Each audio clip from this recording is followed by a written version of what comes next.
Eta Arestian esan bezala, orain Julen Garestirekin mintzatuko gara, bera eskualdekoa da, eta salaketako kidea ere bada. Eta, bueno, hartuko dugu tamales aitzakitzat, Laudioko gazte baten heriotza Zabaiako espetxean, EAEko, bueno, eta Hego Euskal Herriko kartzelei so jartzeko, eta, bueno, apur bat euren igoerari buruz mintzateko. Kaixo, Julen, ze moduz? Kaixo, egunon. Ondo? Bai. Bueno, esan bezala, salaketak hartu du apur bat ardura, ez? Laudioko gazte honen heriotza salatzeko esparru publikoan, egin dituzue komunikatuak, egin dituzue ere mobilizazioaren bat. Orduan, zer da zehazki nabarmendu nahi izan duzuena heriotza horren inguruan? Bueno, normalean Hego Euskal Herrian gertatzen diren heriotzeekin, kartzeletan, salaketak gutxi gora bera, saiatzen da enteratzen zen nolako gertaera izan den, zen nolako baldintzetan, eta dana horretaz eta zertarako. Sozializatzeko bai berria, ez? Heriotz bat gertatu dela kartzeletan, eta beste aldetik saiatzen familiari ere behar baditu baliabide berezi batzuk, edozein gai judiziala aurrera eramateko edo, personatzeko gaiekin nahi badute, ez? Bai aholku ematen diegu ea posiblea den egitea edo ez egitea rekurtsoren bat edo. Eta, bueno, gutxi gora bera, familia eta presoen Babesa edo. babesa lortu ahal izateko, ez?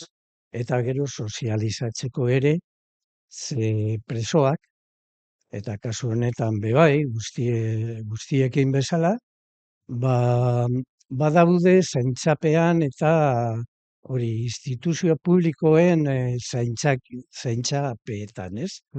Eta ordun ez da gauza pribatu bat. Pentsatzen dugu, hori gizarteak ezagutu behar duela, ze kartzeletako harresi barruan hor gertatzen dena han gelditzen da, eta badirudi ez dagoela ez arazorik ez ezer, ez? Orduan gure lana, bada alde batetik salatzea gertatzen dena, bai heriotza edo zein beste gertaera berezirik, ez? Eta hori. Eta ez dakit, oraindik goiz da, ez dira pasa aste asko, ez dakit, aparteko informazioaren bat daukazuen gertakariari buruz, edo momentuz, ez zaizuen informazioa heldu? Bueno, ez gauza handirik, kartzelako berririk normalean ez dugu, ez? Egin behar dugu inguruetako bideetatik lortzeko zerbait, ez? Ze alde batetik salaketa Hego Euskal Herriko mailan pixka bat demonizatuta dago, ez? Eta ez digute informazio handirik ematen, ez?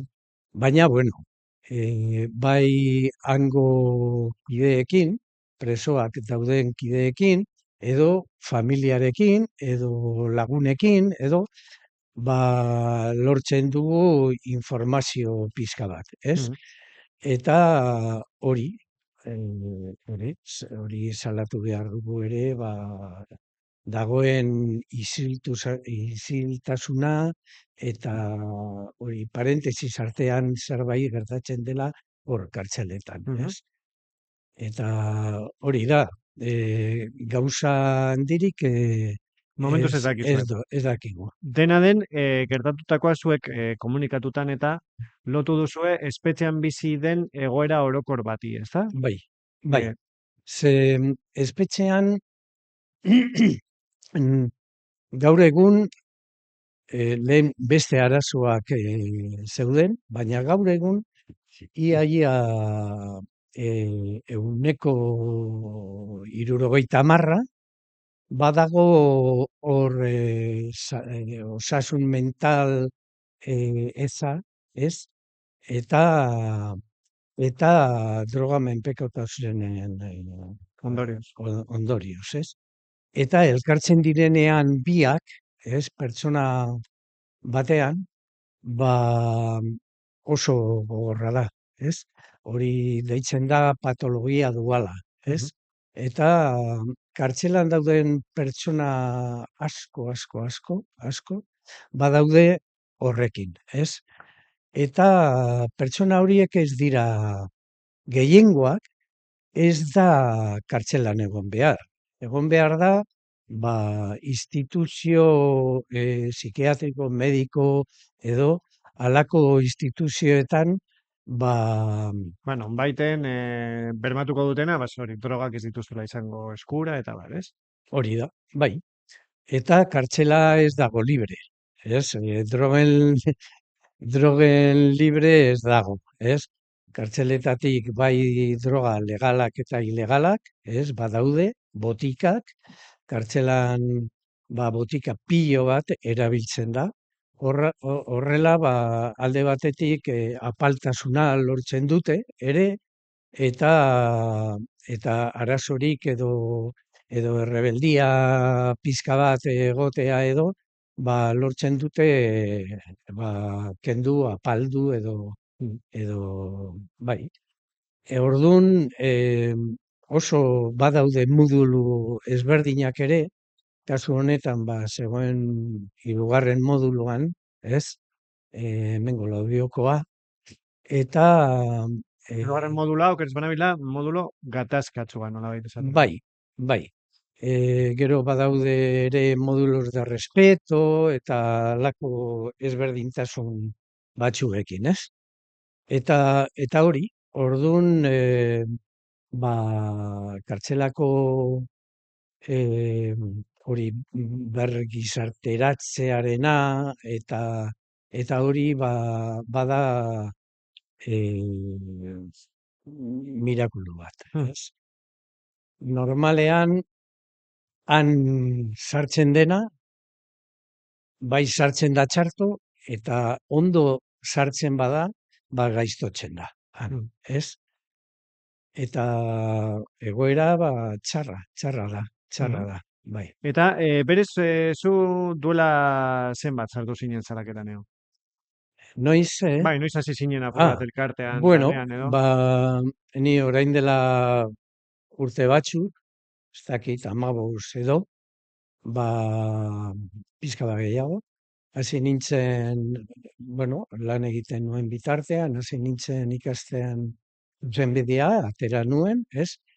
Eta gero, sartu nintzen salaketarekin. Nuen hurbiltasuna kartzeletako arazoekin, ez?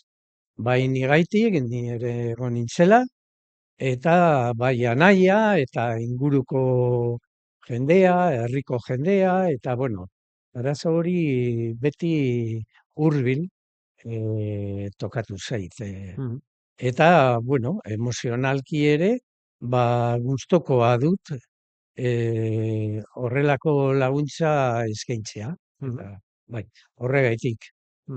Eta, bueno, ez dakite zenbat heriotz egon diren Euskal Herriko kartzeletan azken urteetan, edo azken urtean gutxienez, eta ez dakit zelan ikusten duzuen salaketan egoera hori. Bueno, hori transferentzia heldu, bai, transferentziekin, egon dira teoriaz honekin 11, ez? Eta 11 Hamaika hildako EAen edo Hego Euskal Herri osoan. ez nago ziur. Izan daiteke eaen, segurazki eaen. Eta Hori parentesis artean eduki behar da, ze hainbat isiltasuna dagoenez, askotan ez gara enteratzen, ez? Mm. Ez bada beste baten gandik zerbait etorrita, ez? Ekarrita guregana, ez? Ordun teoria hamaika, eh? Mhm. Azken urte honetan, lau urte hauetan, transferentziekin, hainbat esaten zuten eredu berri bat, kartzeletako eredu berri bat jarriko zela eta 3R, bueno, erderaz esaten zen 3R, resolución, recuperación, rehabilitación eta halako zerbait, ez? Baina badirudi ez dela hori gertatzen. Azken aurrekoan edo bi aldiz aurreko, Mhm. heriotzarekin hemen ez zegoen ezta ere suizidioren aurkako protokoloren bat, ez zegoen, ez? Eta la prisa corriendo egin zen protokolo bat, eta Kataloniakoa kopiatzen, ez? Protokoloa hitza handiak, ez? Errepikatzen dira pauso asko, hainbat estamentuetan, ez? Eta, bueno, ez da gauza handirik lortzen badirudi, ez? Ze gertatu diren heriotzak ez zeuden protokolo barrutan, ez? Mhm. Eta ordun, gero beste protokoloren bat edo beharko zen, eta bada heriotza gertatzen danean gartzelan, nolako prozedura eraman behar da aurrera, bai familiarekin, bai instituzioekin, bai epaitegiekin, bai gizartearekin, eta, bueno, horretaz ari gara lantzen gu ere aurkezteko protokolo bat, ez? Kasu horietan, heriotza gertatzen danean, Mm. zerbait, ez? Orduan, orain lan egiten ari gara horretaz. Badago protokolo orokor bat de instituciones penitenciarias, ez? Baina oso isilpean ere eramaten da, familiekin takto gutxi, ez? Eta bueno, hori familiak behar du babestea sentitzea, ez? Bai instituzio aldetik eta bai gizarte aldetik, ez? Horregaitik esaten dugu ez dela gai pribatu bat, Mhm. heriotza bat kartzeletan, ez? Eta, bueno, ja egin duzue elkarretaratze bat, egin duzue salaketa publikoa, ez dakit urrengo urratzen bat aurreikusi duzuen, gutxienez, Laudioko kasuari dagokionez, edo informazio gehiagorik jaso arte, Bueno, ezin duzue esan. egin zioten autopsia, ez dago aukerarik berriro egiteko, edo berre egiteko de parte, ez? Eta, bueno, momentuz, edukitzeagatik, edukitzeko, ez, eduki arte, autopsiaren Maitzak, edo? emaitzak, bueno, pues ez dago zer egiterik, bai. Ederto, Julen, mil esker gurekin egoteagatik, gai korapilatzu honen berri emateko, ziurrenik gehiagotan, ez bada azaleran, bueno, webgunean zerbait idazteko, deituko dizugu, apur bat salaketaren iritzia edo informazioa jasotzeko, Bai. eta batamales uste dut laster arte izango dela. Bueno, espero dugu irauntzea, ez?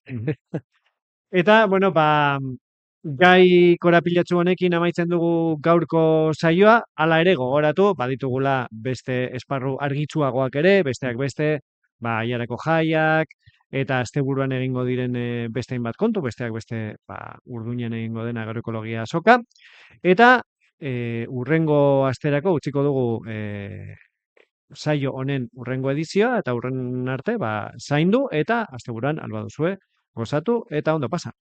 Aio.